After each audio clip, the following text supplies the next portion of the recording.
So hey guys, welcome back to the channel. In today's tutorial I'll show you how to turn on face and hand effects on Facebook.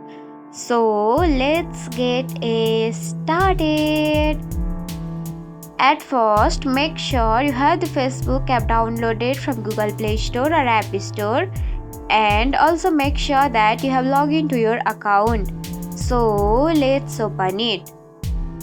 Now see, this is the home page of your Facebook account, and you should have to tap on three line which is available on the top right corner of your screen. So tap on it.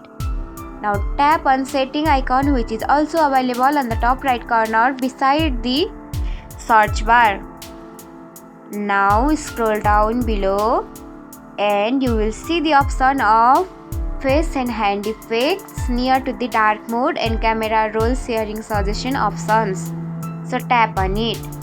Now from here you can enable and disable it. So this is the disable time.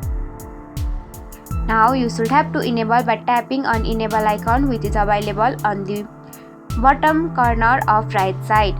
So tap on it.